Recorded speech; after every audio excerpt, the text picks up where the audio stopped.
So, how have you been? Fine, thank you. I had a question about the hum drum again, and also about using samples. Mm-hmm. You mentioned last week that the if you used notes that were not native to the hum drum, that Mm-hmm. the quality wasn't as good. And I was wondering if you could talk a little more about that. Hi, Mike. Hey, Mike. Good morning. Hey, we just put on Google Plus that it's going on. Just give me a second.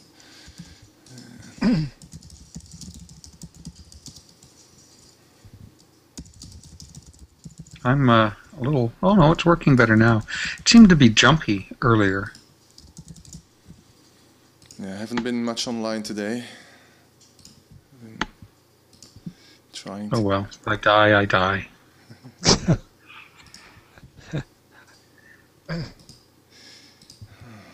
This is just, I don't get how Google Plus does this thing. Did you get the invite, Mike, on Google Plus? No. No, just now. I just sent Oh, it. just now? Hold Yes. on. I'll look. I'll try if I disappear.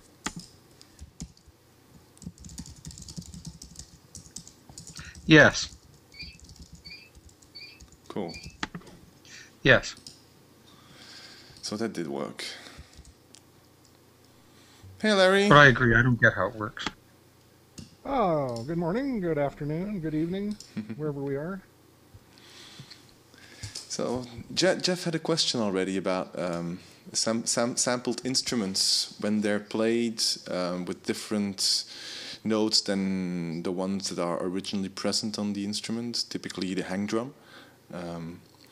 So what this is basically a limitation of technology, right? Well, no, this is a limitation of the original instrument. So if an instrument doesn't have particular pitches or notes, then the only thing that can be done is to pitch shift existing samples. And modern software samples are very good at that, with various methods of doing so. But still, it's an artificially upscaled or downscaled pitch based on what was recorded as a sample. So it will never sound exactly the same, but it can sound very good, but not the same. So should one, if one did one's own samples, then for each note of a chromatic scale on an instrument, then you'd have a good sample for each note, wouldn't you? Yes, that's correct. The thing, though, on the hang drum is they are not there. Right. Those notes just don't exist. Exactly. Yeah. Hey, Drachisa. Yeah, Antonio. hello everyone. Yeah, Hello. everyone. How you doing? Good to see you. Yes, Jeff.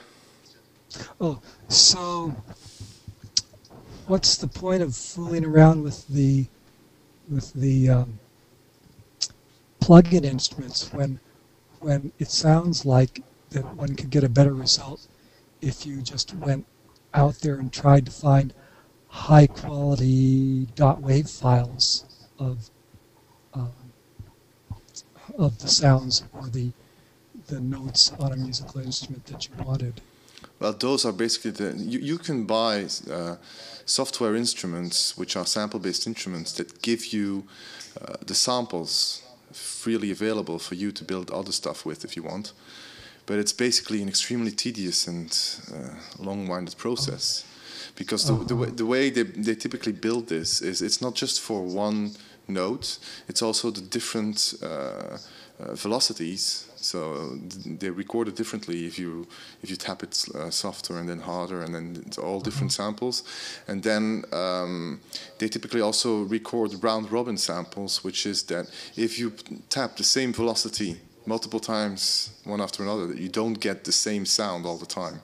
So they record the same note for the same velocity 4 or 5, sometimes even 10 times, so that it kind of sounds more natural. So, and setting all that up in a sampler instrument for that to sound nice and feel intuitive to play is a lot of work. building those samples. You can do it yourself, the sample instrument, but it's a lot of work. So really, it's not just as simple a thing as getting some wave files and starting from there. No, because there's also this thing of what happens if typically they will not sample the whole duration of what you play. So yeah, they find points at which certain portions of the sample will start repeating itself without you noticing. So you have to be very good at actually handling that. And what happens if the note stops before the sample is actually, so the wave file is played, it has to have a smooth and natural decay. There's a whole bunch of things there that come into play that make it not trivial to build a sample instrument. But that's just talking about the sample-based instruments. There is a whole bunch of other software instruments that are not sample-based, like our new all-favorite PianoTeq, which is slowly winning over the minds of people that play piano here, because they just did some mathematical algorithms to mimic what a piano does, and it gives you things that are impossible to get with samples. Basically, sympathetic resonance. You hear how all the notes kind of influence each other. The velocities influence the other notes also. If something else is playing, this is not really resonance, but if something else is playing and you hit a new note, you will hear it doing something differently. The ambience is also created dynamically, which means that what you play actually influences the whole sound that's going on. While when you work with samples, you basically just layer one on top of each other, and then you can put a reverb after that if you want to, but they're still isolated sound recordings. While if it's an algorithmical sound generation plugin, then basically everything is possible if they have the right algorithm. So all of this really tries to move the electronic, try to move the reproduction of the sounds to more natural sounding, the way it would sound as if you were playing an instrument, as opposed to the electronic, rigidified sounds that are generated just through hitting one note. Right, but at the same time, there's a whole bunch of other plugins that just try to do new things, sounds or instruments that don't exist, that have never existed, or that allow you to create them. So it's also something that's not really possible with samples unless you start from a sample and totally transform it and build something else from it. Well, that's the beauty of synthesis, right? It just you get a whole world opens up for you. And it sucks you in, and you never get out of it at the end. Yeah. So if you get involved, That's true. If you get involved in all of this, and it takes 28 hours a day, do you have a life other than that? No. Antonio, don't pitch this thing. I've been trying to ignore that one. I didn't resist it. Yeah, didn't resist it. I just might mention that for those of you who have Ableton Live, there's quite a good sampler instrument in there, which does a lot what Gert was talking about, where you can put in like 150 different wave file samples that are used at different times. You can select how much of that part of the what part of the sample is used, how it loops, how it fades in and out on the loops, and then what the velocity does and what the actual pitch range of your MIDI notes coming in. So you use one sample at low notes and one sample at middle notes and one sample at high notes, trying to duplicate or create your own sound, actually, or duplicate a sound of another instrument. It's very complicated, but that is available as sampler instrument in Ableton Live. Huge, huge instrument. There's also, I think, when I played around with Ableton, there is also a string modeler that is quite interesting, if I remember correctly. Yeah. Yeah. They have a lot of very interesting instruments that you can build, and I mean, you can use their presets or other people's presets, which is one of the nice things about Ableton. Other people spend half their life developing a super sampler instrument, and they just put it up for free on a website, and you just go download it, put it in, and use it. Yes. So, and not only is it nice to have to use, but it's nice to have to learn from. Yeah. Because it is very, very complex when you get into that. Whereas now the sampler in the Eigenharp that comes with it doesn't have all those features. You just load a sound font in, and you're up to how the sound font was made as to, and then of course you still have a lot of control over it, but it's partly who made the sound font as to how the overall sound comes out. And I've noticed on some sound fonts I've downloaded and put in that a lot of the controls that are available in Ableton Sampler, like the ADSR and things like that, make a big difference in how that sound font wave winds up sounding eventually. So you load it in and say, I don't like that, but you start playing with the controls that Ableton has, I mean, that Eigenharp has, and all of a sudden you say, that's a pretty good sound. So Yes. Very interesting.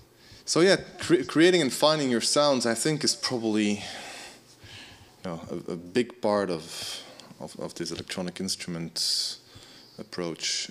But then, that being said, there are guitar players that look around for their whole life for their personal sound. Their sound. Yeah. They try all possible pedals and amps and pickups and woods and strings and plectrums and throw the guitar in the air or hit someone on the head with it to detune it. So, yeah, my neighbor does that. He does it on the inexpensive. He's always picking up stuff at pawn shops and things like that, and wondering why he has trouble with them. But he likes to experiment. It's fun. Yeah. If you've got 28 hours a day, as Jeff says. Yeah. There's only so many paths you can go down at the same time, so I'll have to make choices. Decisions. I'll have to make choices. You just never know where one's going to lead to another. Yeah. Oh, Gert, I have a question. Sure. That wonderful video that John did and put up on the EigenLabs website about the way the operation and the mechanics and the keys, which I thought was fantastic, that's not there anymore. No, we're the video. Well, it's there again, but it's probably going away again. So that's just the website. No, we're redoing it. Oh, okay. That's fine. Yeah, it's some technical things. The guy that's working on it doesn't have that much experience with video. Okay. So, and I'm being a pain in the ass. So. That's fine. That's fine. I was just thinking, well, maybe they decided it was too proprietary or secret or something. No, because it's probably going on YouTube also. It's just that Let me guess. Improving. Let me guess, Gert. I bet that the problem is that when John says this or that, there's no pointer. That's one thing that I found very disconcerting about inserting the slides. Like, it makes a lot of sense to insert the slides, but then you need to do some kind of highlighting. The layouts, we're layers. not change. Actually, the content will exactly remain the same, but I'm personally being anal about the quality itself. So because everything was recorded in full HD, and if you look at it, it doesn't look full HD. It's quite blurry, and we did the second pass, which is the last pass now, which is now up. You can download it. Is where the slides used to have black borders around them, and I basically explained how to. There's the guy that does this uses iMovie, and iMovie is very restricted compared to Final Cut Pro, where that you can only crop using the aspect ratio of your video, which is extremely frustrating. But there is a trick. If you create pictures with an alpha channel and have the borders being transparent, then it will just bleed through. But it means that everything had to be converted and redo again. And now I just noticed this morning that I wanted to put it on YouTube, and the 720p video doesn't look like a 720. It looks like 360. So so there must be something wrong somewhere. So I'll probably redo it again.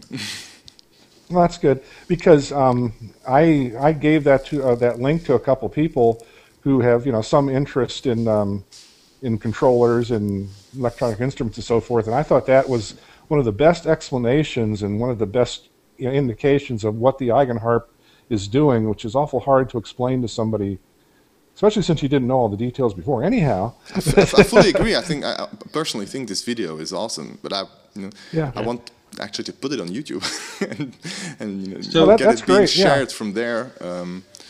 Yeah. So Larry, if you're giving out the link, you might want to back out a couple of links, because I know the one I put up on G+, which I think is the one you're using, is literally just the video. But if you back out to the wiki entry, then there's a lot, you know, if it gets moved around a bit or the name gets changed a bit, you won't lose it. Yeah, I was working with that an hour or two ago, so it's probably changed already. But no, I was going both ways. I was trying to get to it directly from the Eigenlabs page also, rather than using a link. And I got to that listing in the Eigenlabs page, and other things were working, but the one about the key description was not. So yeah, well, and we can always save our right friends then. at Eigenlabs and bandwidth and use YouTube. Yeah. So will you put a link in there? Just, I mean, YouTube lets you put links in there, so yeah, that but we're not going to get put. No, to this is something else. On the website will not be a YouTube link. This is just some internal. No, things. I mean, in the YouTube video, the link to Eigenlabs.com. Yes, we'll probably add that. Okay. Yeah. Because I thought that was a great selling feature I for agree. prospective buyers. I think actually a whole series of John talks that will pop up are, I think, a good indication of what the whole approach and philosophy is. So, yeah, we're just processing them, doing this in between hours. I did, by the way, submit John to TED Talks. You can propose TED Talks. Yeah. They don't get back to you. They're obviously pretty busy. My suggestion would be if you get a chance, do it yourself. Might as well have more people suggesting it. It's not a difficult thing to do. Right. Yeah, I'll have a look at it also. It's good. So on a completely different topic, my head hurts. I've been following or trying to follow the discussion on systems of staves and tabulature at the forum, and I'm now totally lost. I stopped reading actually. Today I'm gonna play music today, so I just played music the whole day. It was just I stopped this morning when I woke up and I saw that. I was like, no, I'm not gonna read it. I'm still trying to catch up also, and I'm lost also. I mean, I think in the middle of all of that, there's some really promising stuff. It's just I'm lost personally. And I think maybe it was John's suggestion to actually, you know, fill out a couple of examples and have a look and see. It's probably a good idea. Yeah. Yes. I think something in practice is always very different from just theoretically talking about it. Mm-hmm. Yes. But I think everyone has got his own opinion about this. So it will be very interesting to see where we actually end up. Yeah, well, the good thing about that discussion is I no longer have an opinion. I'm not sure I ever had an opinion, but now I really don't have one. Well, I still have one that I keep in mind all the time, which is that no one in his right mind will ever learn another way of writing notation than the one they already know. So it has to be extremely close to what already exists. I think if that is not being respected, no one will ever use it. Well, the person who originates it will. Yes, well, he will. That's not really not much point in doing any notation. No. So. Or else if you're lucky enough to have musicians that work for you and they're going to play with you and you say, well, here's my notation, you're going to have to learn it. Some people like John Cage and a lot of other far out, avant-garde, whatever they want to be called, musicians have done that in the past. What might be interesting is giving a piece that's written your notation to a musician and not explaining how to learn it. Now there you go. That's my type of stuff. It does raise an interesting question, and I think sooner or later we're going to have to talk about it, which is what are we trying to do with this notation? Like, is this something you would play directly from? Is it something that gives a person enough information to develop a song, you know, like a lead sheet is, or is it something that's intended to document a performance? Like, there's a few different possible goals, right? Mm-hmm. Definitely, yeah. And I think we all have, our own preferences also, in within the same goal. For example, for me personally, with my guitar songs, I used to write them all down, but then I just stopped. It's just much easier to just record a video of it and remember exactly where I put my fingers instead of trying to write it down and just look at the video and I see exactly where my fingers are put. So I have a collection of videos now that show how to play the song. Yeah. And it kind of incorporates everything. It incorporates the position, it incorporates the sound, it incorporates the scale, the octave, everything. So that's where I've gone through. Problem is that you can't use that to play live music. Live, You can't read it while playing. But in terms of documenting without the live aspect of it, I personally think that it does a better job. Oh, definitely. I used to have a guitar teacher for a few years, and that's what I'd do. Every time I had a lesson, he would write down tablature for me, and then I would have him play the tablature that he wrote, and then I would videotape it. Yeah. So and then I had both pieces, and it made it much easier to learn things. Because there's this, I think the same aspect as what you have on the Eigenharp, which is once you start playing open tunings on a guitar, tablatures start to become not that useful because you really have to start writing down which tunings you're using, and just looking at it doesn't tell you immediately, which is with the same thing with the Eigenharp. It's like, which scale is this in, and what tonic and stuff like that. So yeah. But I think in terms of reading music live during a performance, then you need to have something written down. But it might be that it's not necessary in that case to have a note-by-note transcription, but just chord sheets for popular music, which is what you were getting at, right, Mike? Yeah. Yes. I have seen some really since I was at university and did this course in digital in interpretation of electronic music. He showed us some recent compositions, and it's really interesting how far they are removed from the stuff you have normally in classical music, which is notes. And they have things like you have five pages of explanations what the stuff means, but it's like play like grains here, play short notes here, play long things here, play something around A here. Not really like at this point this note, but more like cycle through this kind of small pieces of music. Right, which you improvise. This is fluffy green with brown stripes. Yeah, which is only working if you have really trained classical musicians, or not classical musicians, really trained musicians who can improvise something like this without having to resort to seeing something. But some of the stuff is really interesting. I mean, then he showed us some stuff Luigi Nono did, which is like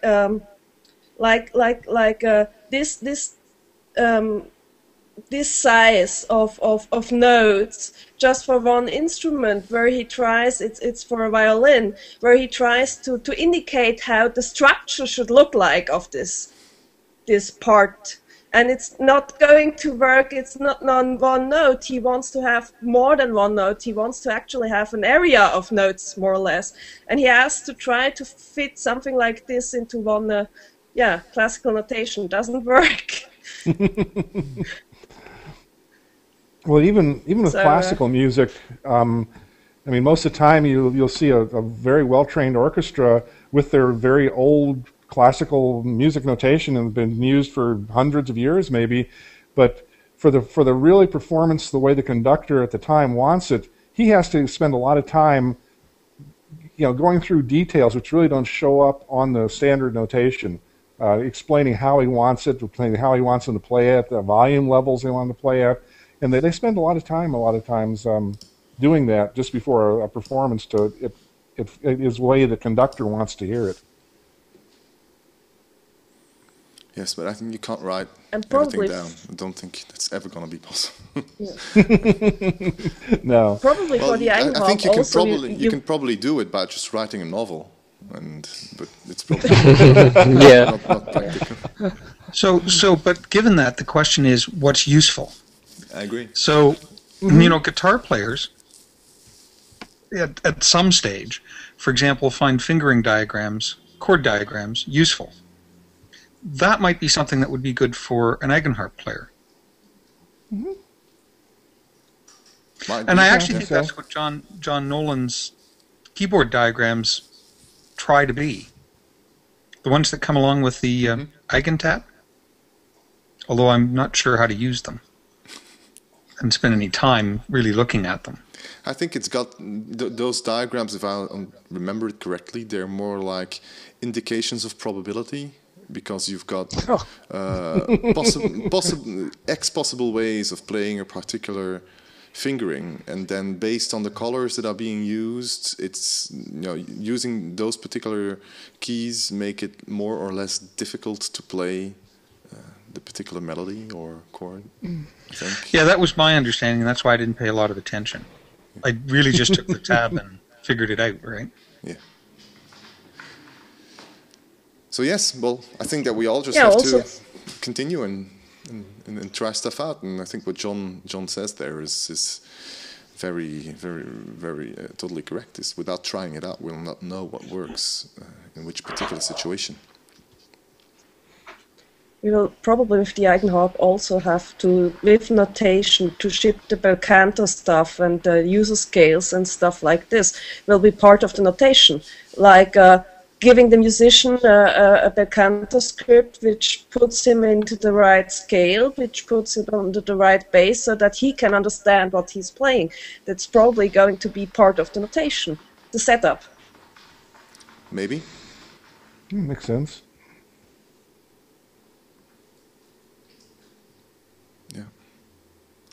So, but I think it's an interesting topic. So, Antonio, you got a gig on the weekend or something? I did have an invitation to play at a lunch, a special lunch from a special person, and I played just half an hour or something like that. But it was fun to play a few people there. What was that? That was not your children's show? No, that was Saturday. I have a full weekend. I'm talking of Saturday. Yesterday it was the premiere of the new show for the babies. How did that go? Yeah, it went really good. We did four shows. All were sold out. Wow. So everyone really getting into it, and it went pretty good. I just played the pico. It's fantastic. Okay, there's a bunch of programming and weird stuff around there, but it's nice just to have one instrument to play. I'm still tweaking it, but I have this timeline going, so I have a whole lot of possibility to get sounds changing, everything changes, and it's nice. Are there any no videos? keyboards? Sorry? Are you gonna have any videos of that or not? It's me, mate. I'm still putting everything together, but it will be at least a short presentation. I have this difficulty always because we are talking about babies and families, and that's all issue of image rights, and right. I personally I don't like to show the audience of that kind. So, but we are performing, so that we can show. Yes, that would I've already great put, yeah. I've already put 2 or 3 photos. I have some couple more. And I'll see.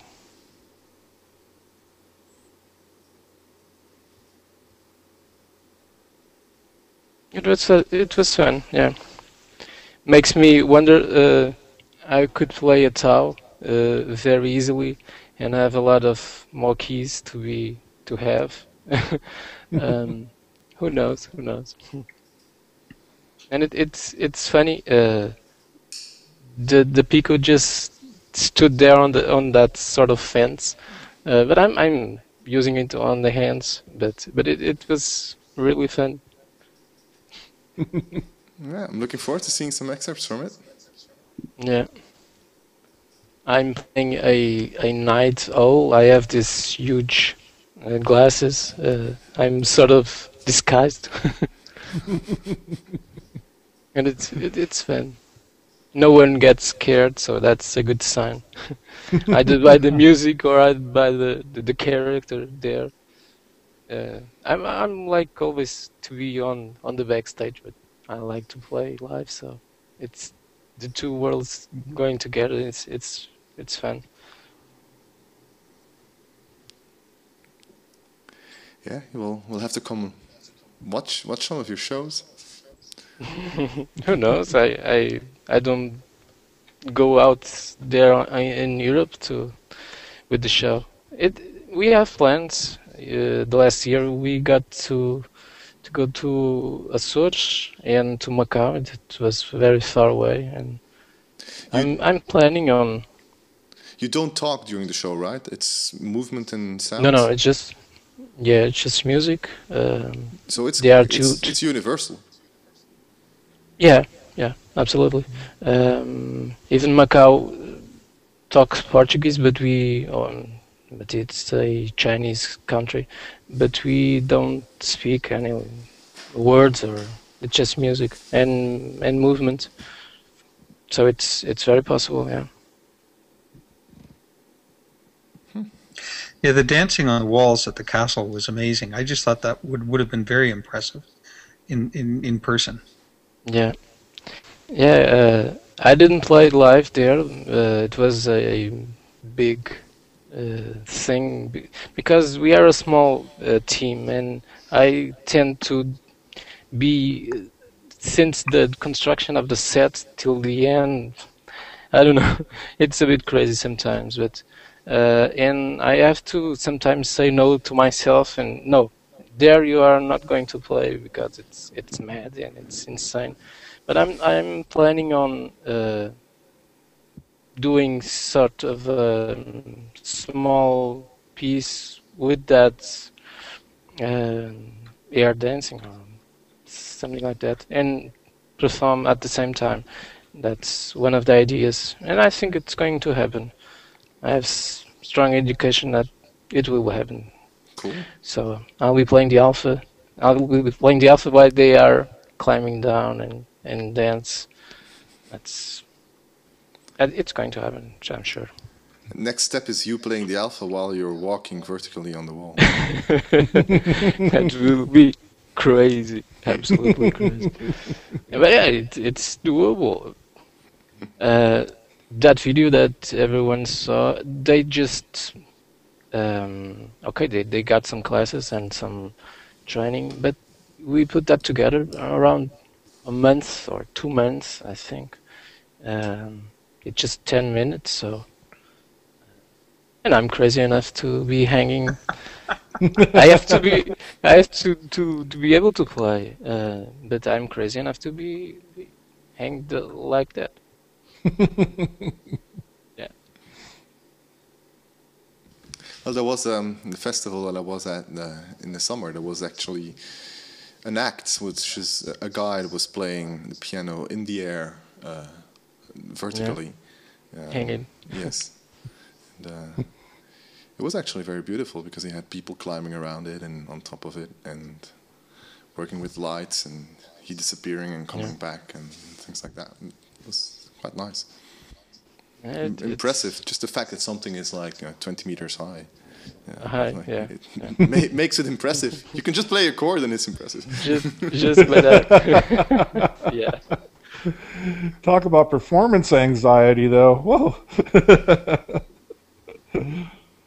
They can add the highest fear of heights to performance anxiety. Yeah. I have no problem with that. I always go up on the rigs and hang lightning stuff, and that's no problem for me. So security first, and then I think it's no problem. Yeah, it's not scary. Okay, it's just a rope hanging you, but no, it's way controlled, and everything gets checked before, after, and the ropes are thoroughly checked, and it's no problem. Yeah, there's a venue here that everybody is sort of terrified of, but if they go, they love it. It's a thing called Walk in the Clouds, and you're 10 stories up in a tree on a 6-inch wide plank, and you walk around about 1 kilometer in the treetops. It's really a great experience. Yeah. And everybody has exactly that reaction, but they like it. Yeah. And as you say, it's safe. You know, you're Yeah. clamped on, and you could throw yourself off, and I don't even think you'd scrape your knees. Yeah. You'd dangle. I would probably have a heart attack, but I wouldn't scrape my knees. And some of those things, logic doesn't always win over just your own internal sense of self-survival or whatever that makes you afraid of those type of things. Well, I'm not keen to go up a ladder, but I thoroughly enjoyed the Walk in the Clouds. That's interesting. Yeah. Well, I fly small airplanes, and that doesn't bother me at all. But put me on the roof of my house, which is only a 1-story roof, I'm definitely bothered by the heights. But you know, just a funny how things change differently. Mm-mm. Or I can be on a catwalk with a railing with an open grid underneath me at 5-6 stories up. That doesn't bother me. But put me on my 1-story roof with no handles, no railings, and I'm scared. Yeah. So it's not all logical. I think it's got probably something to do with, is it something that has been constructed for it, and is it a main purpose of the area that you're situating yourself in, which, an airplane, the purpose of the airplane is to fly, and so that's okay. Mm-hmm. But your roof, the purpose of your roof is not to go up on. To climb there. So, No, which kind of makes you, sidewalk. put everything in question and say, is this gonna work? And am I gonna slide down and fall? And Yeah. Yeah.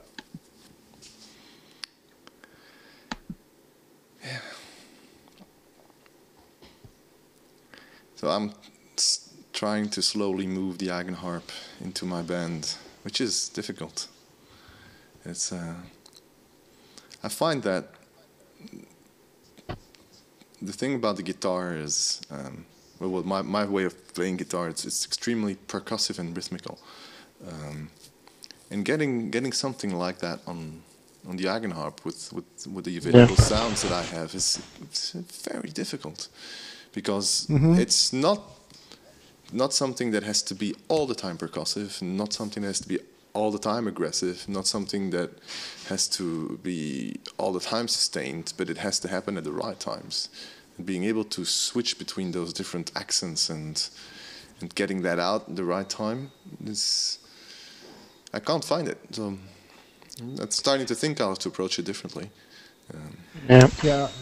Somebody posted a video of I forget which woman playing, and she was doing that I call it scratchy, unmuted guitar strumming, very rhythmic. And, Yeah, that was neat. And it's hard to explain that what to call that, but that's very very much unique to the guitar playing for some people. And I haven't seen anybody that can do that on the Eigenharp yet, because it's just you're doing so many different sounds at the same time because of the physical nature of the instrument. Yeah, muting the strings at the right time, letting it vibrate and hit the frets, and Yeah, but I think on the Eigenharp, and Gert, you said this when I was asking about your working on Zoe Keating's. The issue is not to reproduce what a guitar does. The issue is to fill that space. Yes. That musical space, and that's actually almost harder. It is. It is harder because all of a sudden you turn into an arranger, you know, the producer. You know, it's not only about playing the instrument anymore, but it's about playing a collection of not only sounds, but you know, envelopes and volumes and spaces and emptiness, and having those work together it's a lot of work. It's so yes, that's what I'm trying to get into now. It's frustrating for the band though, because we play like 3 minutes, and I say, okay, let's stop, let's do something else. I'll have to go program stuff for another 4 hours, and we'll do this next week. Yeah. It's not easy. It's not easy. And there's also something about I don't know if that's just me, but I find that if I think back about how I learned the guitar, getting to a stage where being able to have something rhythmical going that makes sense, that you know that has the right accents and intonation in the rhythmical lifetime of a song, or the different parts like chorus and playing the right rhythms at the right time and making it work for someone, for an audience. I think it took me about almost 10 years on the guitar, even though I could strum and I could fingerpick and I knew all my scales and my chords, and finding that thing that makes it work, I found that actually one of the most difficult things on the guitar. And I'm kind of hitting against it again with the Eigenharp. How the hell do you make this, you know, move people? Not just that they listen, but that they start, you know, doing like that when you play. You know, they can't help themselves but tap their feet. Or how do you get there? It's difficult. And with that guitar being slide, I think you come up. You're not that far away, I think. Yeah, but that's a guitar. It's a guitar again. I don't really want to play the guitar on the Eigenharp. Copy and. I can play the guitar. I'm fine with the guitar for playing guitar. Yeah, of course. So yeah, I've been going over all my whole collection of software instruments again this weekend and last week. Speaking of collections, sounds like a big job. Instruments. Speaking of collections of software instruments, when you're first starting out, what would be the beginning software items to have? Oh, give up now and buy PianoTeq. Yeah, that's the first one. If you like the piano, you buy PianoTeq. If you want to have a good overview of everything that might be possible, you get Native Instruments Komplete, and then from there on, I'm always, but it's just probably a personal thing, but I seem to be always gravitating back to Omnisphere, whatever I do. Everything that I try out, it kind of brings me back to Omnisphere all the time. Even though I try stuff in Reactor and the Native Instruments Reactor and Absinthe and Massive and well, Diva. That's been my problem with Native Instruments. It's a great place to start, and it might give you some ideas, but it never seems to be where you end up. No. But some people are happy with it. But if you just want to buy one thing, I would say Omnisphere. But that's just my recommendation. Yes. I would say that too. I like my old approach from a long time. When I switched from Cubase, I got the Ableton suite, and it's a lot of things there. You just mentioned, Gert, that virtual also. I think it's Tension. I think this is the last one they make. Tension, and again from AAS. And what's the other? electric. It's also from AAS. Yeah, the AAS stuff is really good. Yeah, I'm getting into it also, and as I see Ableton, you get a DAW for free, because there's a lot of things there. It's a lot more than a DAW too. I mean, there's so much. Yeah. There's so much stuff. You can nest things together and loop things into each other. And the more I study Ableton, the more I find out what you can do with it, which is just incredible. You can get randomness into it or not, and you can start making recorded copies that go through other stuff and start layering things. And your imagination's your only limitation. I have always this running. My main gripe with that is that you're really channeling everything over MIDI again. Definitely. Definitely. Of course, most of your plugins are MIDI too at the moment, so. Yes, but there are a whole bunch of ways to kind of circumvent that. Right, yeah. Which I do find make a whole bunch of different. Like, for example, which you might probably do with Ableton, I don't know. But like Mike, you said when you tried out high-res note velocity on PianoTeq, and EigenD too, I personally find it makes a world of difference. It makes that piano actually alive all of a sudden. And I think you said you had the same remark, right, Mike? Yeah, I'd absolutely agree with that. The other thing that it did, and this is just my bad playing technique, is PianoTeq doesn't like to have the same note sounded twice with different keys. It sort of clunks, right? Because it's modeling a piano, and it doesn't seem to know what to do with having two of the same key on the same strings. Yeah. That doesn't happen if you use the polyphonic approach, of course, right? If you put it in poly mode, then it just works. You can pitch bend individual notes. But there's using the VST or audio unit hosts automation parameters. I find that it also makes a lot of difference, even for stupid stuff like a sustain pedal. Having that go through the host automation parameters instead of over MIDI CC. I find that being much more natural, which when going over MIDI becomes a bit more tricky. And then also if you want to go on, I have this personal fear of different disjoint things that you have to start up in the right order when going on stage. Definitely. Don't ask me what my setup currently is, because there's a lot of things going on. I never had any problem as long as I have a Apple MacBook Pro or something like that. And that's one key issue for me. No Windows stuff ever. Other than that, I run like 7 or 8 programs altogether, and no problem at all. Okay, you have to be very, very careful how you put everything together, but it works. And how does Windows get in the way? It does. It never works. It never works. It just does. It might try to upgrade your operating system while you're playing.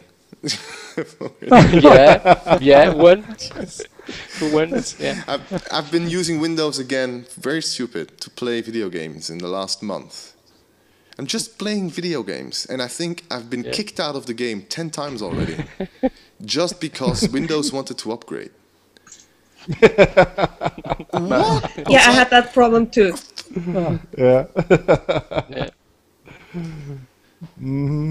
So on a different topic, and I don't think we can do it justice in the minutes remaining. I am a complete idiot about drum loops, and I mean that quite literally. I can't find usable percussion beds to play with, and you guys ship a lot of them. Anybody got any advice? I hate drum loops, so. Well, that's my problem. I mean, it's not that I can't find them, but I'm sort of going, this sucks.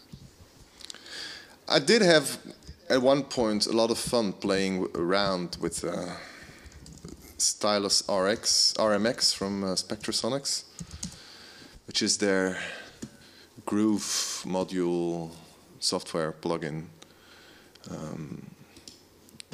A friend of mine had me play around with. But I'm not drum loop kind of guy. But I did find that more interesting than just finding the right drum loop. Yeah. So, but I think that probably live has got a bunch of things for that also, doesn't it? To rearrange stuff easily definitely. and chop it up Yeah, and work it, turn it Live around. has lots of drums and percussive things available, and you can even do things that most drum machines don't let you do, in that you can have, like, say you have 4 different kick drum sounds. You can actually have the program play different sounds at different times, or just randomly play different times, and so you get a much more alive feeling because it's not repeating the exact same sound. It's very similar.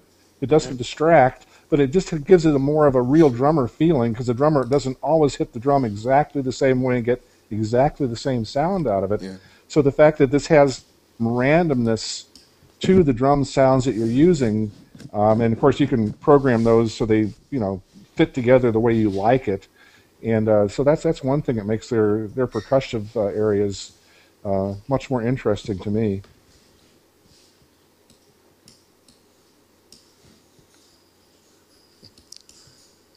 Yeah, no. For the rest, I'm kind of in your area, Mike. Is that I think I personally just don't have a feel for it. That's Well, I know I don't. I played around a bit with the native instruments. Is it Massive? That does what's their drum? Not Massive. no. It's not Massive, I know, but No. I'll look. It wasn't too bad, actually, and they have a couple of good kits in it. Yeah, And as you say, that's the drums itself. It's not like drum loops, right? no, it's a drum-oriented synth battery. Yeah. Battery, yeah, that's it. Yeah. It's more of a drum machine where you can actually program in what it's playing. I think, is that right? No, you can play it. It's Yeah, like but a I mean, virtual machine, but drums. you can also set up like a sequencer for I making think it your has own. an arpeggiator in it. I just played it Yeah. and then looped that. Yeah. Mm-hmm. Yeah. It's always difficult to make any sort of call it a drum machine, I don't really want to call it drum loops or whatever, sound as good as a live drummer. When I used to play at the church group, we were so happy when we would occasionally get a live drummer to sit in with us, because the rest of the time we're using some sort of a drum machine that was tied into one of these fancy keyboards that our music director played, and it never was near as good as a real person. Even not that good a real person. Something about live drums that's really hard to emulate. I think live everything. Well, that's true too, but in a group setting with 5 or 6 different instruments, that was the one that we missed the most. Was live drums. We would give up a couple backing singers and a couple guitar players for live drums if we could make a trade. I see the musicians hangout had another try at doing a jam on Sunday. I didn't make it, but they seem to be exhaustively visiting all of the challenges, so it'll be interesting to see if they get anywhere. Yeah. One of the links they gave was a place called digitalmusician.net. Anybody heard of it? I think I've heard of it before, yeah. No, I don't think so. If we do decide to put together stuff we want to assemble over time, that might be a reasonable asset for us. I don't know. I'll have a look at it and report back. Yeah. It's just an online collaboration site as far as I can tell, and not real time, but that would still let us do stuff in preparation for playing quartets or whatever we might reasonably play together. Right. So we'll probably put up Eigenharp player looks for another Eigenharp player to join the band of 4 Eigenharp players. Well, I think we can probably sidestep that process, given that we probably know everybody that's likely to care. The classifieds you put up, bass player looks for a guitar player, and yeah. And That's basically how people interesting, come actually, together. It's a bit difficult for Eigenharp players to say, what do you play? I play the Eigenharp. Okay, but what do you play? Well, that's why it might be very easy to start with things like quartets, and somebody just takes on a role, right? Yeah.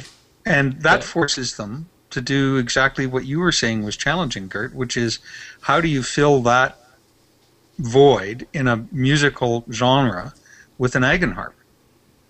You know, what constitutes rhythm Eigenharp? Yes, it's good.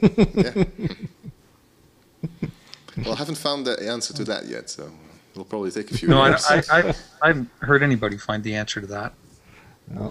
How did you like that video with the 2 seconds of Eigenharp Alpha in it? That was priceless.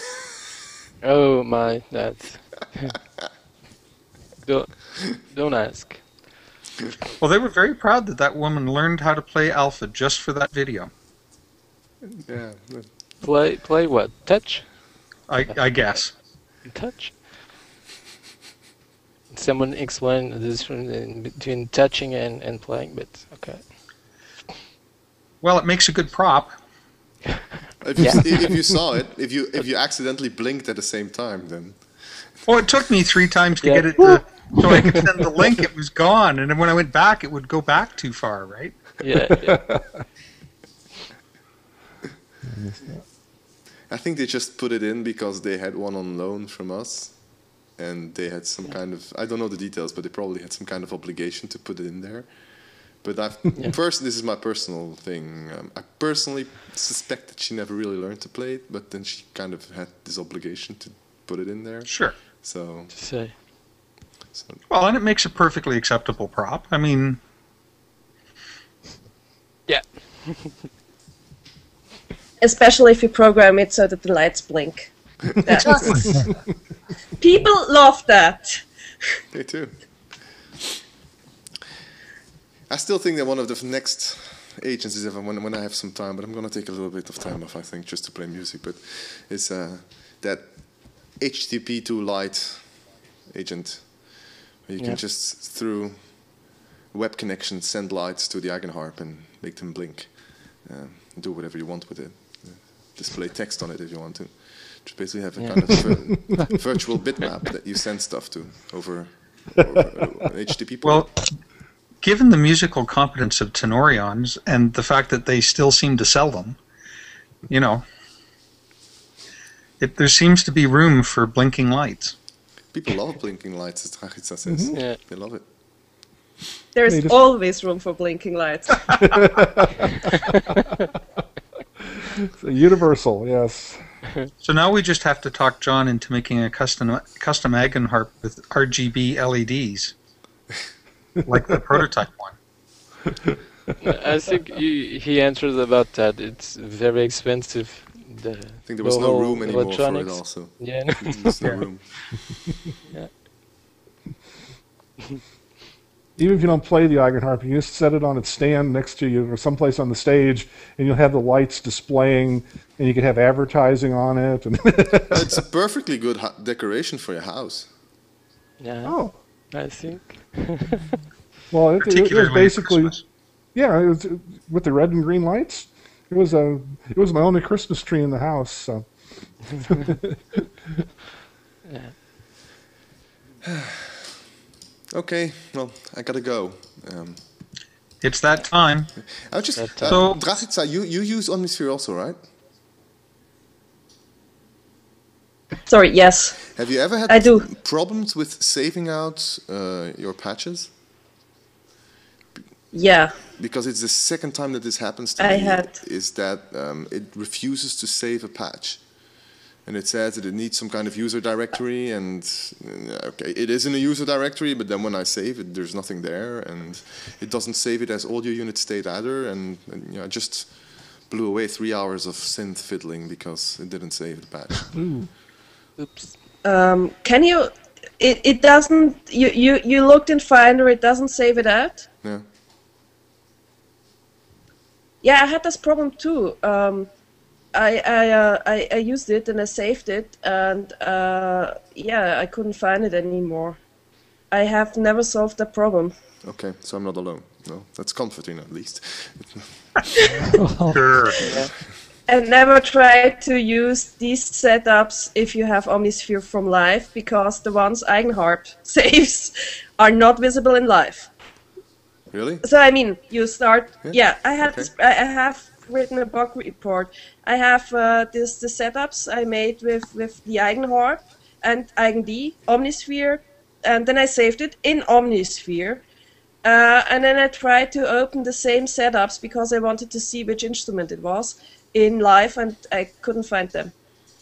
I think something's wrong with Omnisphere there, because this is very weird what's happening.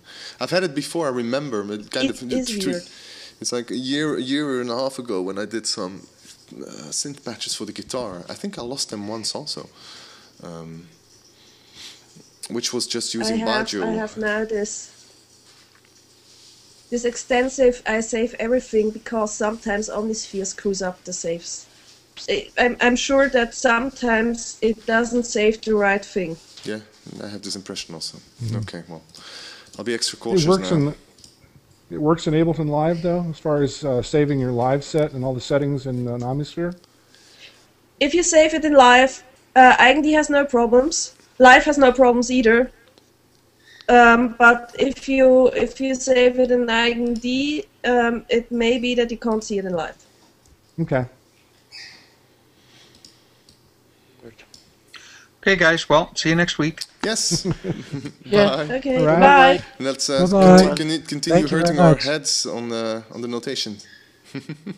Yeah. Bye. All right. Okay. Bye-bye. Bye-bye.